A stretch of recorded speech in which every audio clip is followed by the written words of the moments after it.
따다! 다금바리의 광탈! 따다! 안녕하세요. 보름 만에 여러분들과 인사하게 되어 너무 감격스러운 다금바리예요. 구독자 여러분들 그동안 어떻게 지내셨나요? 무탈하게 평안하셨죠? 저 다금바리는 바쁜 비행 스케줄과 더불어 아시안컵 조별 예선전, 요르단 그리고 말레이시아전을 직관하였고 간만에 가족들과 함께 여행을 다녀왔답니다. 정말 손에 땀을 쥐게 하는 이번 아시안컵. 구독자 여러분들도 우리 국가대표 선수들을 위해 뜨거운 응원 하고 계신 거죠? 7일 또다시 맞붙게 되는 요르단. 모두들 붉은 안마가 무엇인지 보여주자고요. 오늘은 오랜만에 돌아온 다금바리인 만큼 더욱 알차고 의미 있는 영상을 만들어 보려고 노력했습니다. 바로 저의 면접 광탈 이야기인데요. 광탈 속에서 어떻게 단 한 번의 카타르 항공 면접을 최종 합격할 수 있었는지, 실패를 통해 얻게 된 교훈에 포커스를 맞추어 볼까 합니다. 단순히 각 항공사별 면접 경험을 설명하는 것보다 이를 바탕으로 승준 시절 어떤 변화구를 던졌는지, 그리고 체력 및 멘탈 관리법의 이야기도 풀어보도록 하겠습니다. 실패 속 다금바리의 4가지 교훈은 영상 후반부에 정리해 두었으니 놓치지 마세요. 그럼 다금바리의 광탈탈 이야기 시작해볼까 영영영. 저는 2019년 총 6항공사에 지원을 하였고 모두 흔히들 말하는 CV 탈이라고 하죠. 1차 탈락의 고배를 6번이나 마셨습니다. 승준을 하겠다고 선언한 지 얼마 되지 않아 중동 빅3 항공사 중 하나인 에티하드 항공에서 서울 오픈데이를 개최하였습니다. 당시 면접은 글로벌 승무원 채용 대행 업체 맥티 주관으로 진행되었는데요. 당시 면접 준비를 매일매일 해왔던 저였지만 막막하기 그지없었던 외항사 면접이 코앞에 다가오니 떨림보다는 설렘이 가득 찼습니다. 그도 그럴 것이 합격생 강의와 학원 수업을 통해서 외항사 면접 과정을 익히 들어왔지만 직접 보고 느끼지 못한 저한테는 언제까지나 상상의 존재였거든요. 따라서 드디어 나도 외항사 면접의 실체를 알 수 있겠구나. 나의 경쟁자들을 내 눈으로 직접 볼 수 있겠구나 하고 매우 흥분되었습니다. 하지만 약 4시간의 기다림 끝에 단 5분 만에 저의 설렘과 꿈은 파사삭 주저앉아 버렸습니다. 5년 전에 일어난 일이지만 지금까지도 생생하게 기억에 남는 것 같아요. 당시 1차 면접은 면접관과 저 1대1로 진행이 되었었고 간단한 인사를 나눈 뒤 큰 볼에 종이 같은 거를 골랐습니다. 바로 이것이 소위 말하는 워드 슈팅이었죠. 코오퍼레이션이라는 단어를 면접관에게 보여주자 면접관은 바로 동료들과 함께 협력했던 적이 있으면 말해보라고 하였습니다. 사실 어떤 대답을 했는지까지는 기억이 나지 않지만 2분도 채 되지 않아 다음에 보자는 말과 함께 탈락의 쓴맛을 보았습니다. 뭐지? 이 허탈감? 아직 나 다금바리 0.00001%도 보여주지 못하였는데 이게 끝이라고? 허탈감에서 공포로 다가오는 순간이었습니다. 과연 내가 다가올 면접에서 이 문턱을 넘길 수 있을까? 라는 막막함이 온몸과 마음을 휘감았습니다. 바로 이때 느꼈던 점. 실전 능력을 키워야겠다. 어떠한 면접이 오든 무조건 부딪혀 보아야겠다는 마음과 함께 곧 다가올 비에젯 현지 면접을 준비하기 위해서 달리기 시작했습니다. 아시다시피 비에젯 항공은 탤런트 쇼가 면접의 한 부분으로 속해 있는 항공사였기에 끼하면 다금바리기에 아주 자신이 있었답니다. 베트남 지원자들은 대부분 노래를 부른다는 이야기를 듣고 저는 셀럽5의 셀럽이 되고 싶어를 준비해 갔었죠. 면접 어피나 복장에도 자유로웠던 비에젯 항공이라서 흰색 원피스에 머리도 빠글빠글 웨이브를 넣고 면접을 보러 향하였습니다. 캣워크와 스몰 톡으로 1차 면접이 진행되었는데 면접관 앞으로 또각또각 걸어갔다가 한 바퀴 돌고 면접관에게 CV를 전달해 주었습니다. 당시 제가 받았던 질문은 Y 캐빈 크루와 Y 비에젯이었습니다. 답변이 기억나지 않는 거 보니 정말 엉망진창이었나 봐요. 모든 지원자들의 1차 면접이 끝나고 합격자들 번호를 호명하기 시작하였는데 저의 번호는 사뿐히 통과되었답니다. 떨어져도 쌀국수와 반미는 어찌 그리 맛이 있는지 한가득 먹고 한국으로 다시 돌아왔습니다. 2번의 면접도 보았겠다. 이제야 어느 정도 외항사 면접을 알아가는 듯 했어요. 3번째 면접은 베트남 신생항공사 벤부항공입니다. 신생항공사라는 메리트를 놓치고 싶지 않아 바로 하노이로 날아갔었는데요. 제 기억으로는 오전 일찍이 시작되었지만 마치 베트남 청년들을 모두 온 듯한 그런 규모로 인해 호텔로 돌아온 시간은 저녁 7시에서 8시쯤이었던 것 같아요. 이때 느꼈습니다.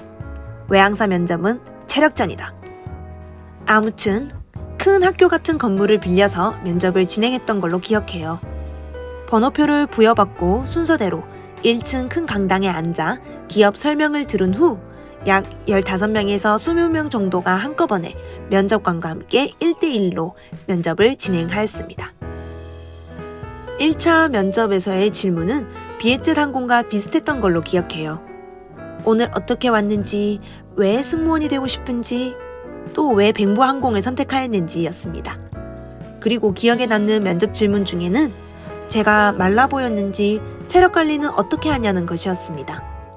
사실 대기를 하면서 저체중인 지원자들이 몇 명 탈락하는 것을 보고 내심 걱정을 많이 했었는데 나름 운동을 꾸준히 하고 있었던 저였기에 최대한 그 부분을 어필하였습니다.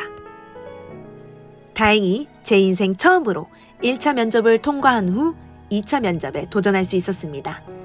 약간의 아쉬운 부분은 1차에서 10%만 탈락했다는 점만 빼면요. 그렇게 끝없는 기다림 속에서 2차가 진행되었고 이때는 3대3으로 진행되었습니다. 각각 2가지 질문 정도를 받았던 걸로 기억해요.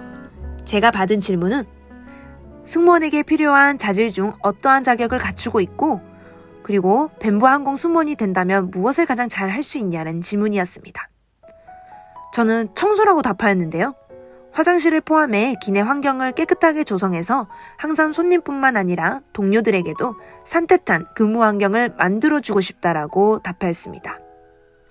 그러나 결과는 탈락이었어요. 나름 만족했던 면접이었는데 아마도 제 생각엔 오랜 시간의 기다림으로 인해 일그러진 자세와 표정, 목소리 등이 항복했다라고 생각하고 있습니다. 3번의 실패는 저에게 신라 같은 존재가 되었습니다. 엎어진 기름, 불 한번 화끈하게 피워보자는 마음으로 대망의 코로나 전 마지막 카타르 부산 면접에 도전장을 내밀었습니다. 또다시 주어진 중동 3사의 기회를 놓치고 싶지 않았어요. 떨리는 마음을 다잡고 당당히 면접장에 입장했습니다. 면접관은 금발의 백인, 그렇게 늙어 보이지 않았던 걸로 기억해요. 간단한 인사를 주고받고 앞리치를 잰 후 본격적인 면접이 시작되었습니다. 오늘 어떻게 왔어? 이번이 첫 지원이니? 오늘 기분은 어때? 라고 말하더니 현재 한국 대통령에게 주고 싶은 3가지 선물에 대해 이야기해보라 했습니다. 제가 이해한 내용이 맞는지 다시 한번 여쭤보았고 저는 해당 질문에 저의 장기를 녹여 답변을 했던 기억이 있습니다. 첫 번째, 춤, 2번째, 그림, 그리고 요리였습니다. 답변을 하는 와중에 저는 이미 탈락의 기운을 감지하였고 내가 논리정연하게 대답을 못하는구나 라는 문제점을 제대로 깨닫는 순간이었습니다. 사지가 벌벌 떨릴 정도로 긴장한 것도 맞지만 내 생각도 제대로 전달 못하는 사람이 면접에 왔다는 것 자체가 너무 부끄러웠습니다. 이때부터 승무원 준비 과정에 많은 변화를 주었고 이를 실천해 나갔습니다. 이후로 코로나19로 인하여 약 2년간 면접의 기회는 주어지지 않았습니다. 그러나 이 시기, 저번 영상에서 언급한 바와 같이 일반 직장인으로서의 삶을 살아가면서 언젠가 이루어낼 나의 꿈을 위해 감을 잃지 않고자 노력하였습니다. 대망의 2022년 에어아라비아, 플라이나스, 학원 대행 면접에 모두 1차를 합격하였고 2차 면접을 대기하던 중 카타르 항공 면접에 좀 더 집중하고자 끝까지 이어나가지는 못하였습니다. 그만큼 스스로 준비가 완벽했던 상태였기 때문에 선택과 집중을 할 수 있었던 것 같습니다. 그럼 지금부터 제가 여러 면접을 거쳐보면서 느꼈던, 즉 실패해서 얻은 교훈에 대해 여러분들과 공유해볼까 합니다. 첫 번째는 뭐니 해도 English 스킬입니다. 워드 슈팅과 센텐스 슈팅이 기본인 외항사 면접에서 당황하지 않고 스피드 있게 답하려면 평소 기출 단어와 문장에 익숙해야 했고, 단어 공부, 특히 뜻이 여러 가지인 단어에 집중해서 학습하였습니다. 그리고 논리적으로 읽고 쓰는 능력을 키워내기 위해서는 A4 한 장 정도 되는 길이의 영어 지문, 기사를 하루에 한 번은 꼭 읽어보면서 평소 알지 못했던 단어와 문장 구조를 익혔습니다. 두 번째, 자신감 키우기와 몸과 마음의 체력 키우기는 지난 독학 영상에서도 언급했던 부분인데요. 멘털 관리에 조금 더 디테일을 더하자면 저는 매일 아침의 시작과 끝을 유명 인사들의 동기부여 스피치로 하였습니다. 2년간 눈에 보이지 않는 기회를 잡기 위해 달려간다는 건 정말 정신적으로 힘들었거든요. 그래서 아침에 일어날 때도 또 잠이 들 때도 나의 목표를 잊지 않기 위해 그렇게나 많은 동기부여 스피치를 들었던 것 같습니다. 마지막은 제가 가장 싫어하지만 좋아하는 단어, 될 놈 될입니다. 처음에는 어감도 별로고 왜 될 놈은 되는 건데, 그게 왜 나는 안 되는 건데 하고 비판만 했었는데요. 하지만 지금은 누군가의 될 놈 될이 되어보니 진짜 될 놈은 된다는 것입니다. 31회, 항공사 면접을 제외하고 제 인생에서 굵직하게 영향을 주었던 면접 및 대회들의 횟수입니다. 이를 언급한 이유는 기회는 절대 가만히 있는 자에게 다가오지 않는다는 것인데요. 항공사 승무원이 최종 목표였지만 이와 관련된 활동과 경력을 다지기 위해 닥치고 면접을 보았더니 면역력이 생겼고 점차 꿈과 가까워지는 방법을 알 수 있었기 때문입니다. 평소보다도 훨씬 길었던 영상이었던 것 같아요. 다음은 저번에 예고한 바와 같이 승무원 학원과 가외의 장점들에 대해 파헤쳐 볼 거고요. 그 다음 영상은 대망의 카타르 항공 면접설로 돌아오도록 하겠습니다. 시청해주셔서 감사해요. 우리 함께 하늘을 헤엄치는 그날까지 안녕!